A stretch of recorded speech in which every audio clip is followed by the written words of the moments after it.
جیسے کل بغیر تصدیق کیے الیکٹرانک میڈیا پہ سوشل میڈیا پہ خبریں چلائے گی کہ آپ خان صاحب نے کہا ہے کہ آپ وہ نہیں ملے، آپ سے اس وجہ سے اس کی کیا تردید کریں؟ پی ٹی آئی کے ساتھ میرے معاملات یا خان صاحب کے ساتھ میرے معاملات خراب کرنے میں سب سے جو اہم ذمہ دار ایلیمنٹ ہیں وہ اسٹیبلشمنٹ کے وہ عناصر ہیں جو میڈیا میں اور خان کے نزدیک ہیں، اور گمراہ کن خبریں خان کے کانوں میں ڈالی جاتی ہیں اور پبلک تک پہنچائی جاتی ہے۔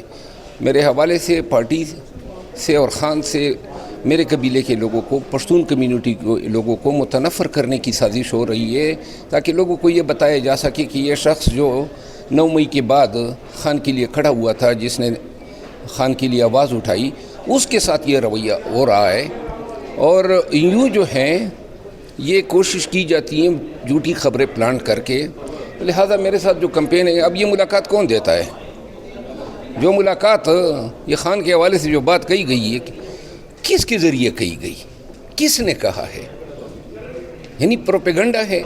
اور خان جس دن مجھے کہے گا اس دن انشاءاللہ اس دن کے بعد ایک لمحے کے لیے خان کے نزدیک جانا جو ہے وہ میرے لیے حرام ہوگا، جس دن خان کہے گا کہ آپ کی ضرورت نہیں ہے۔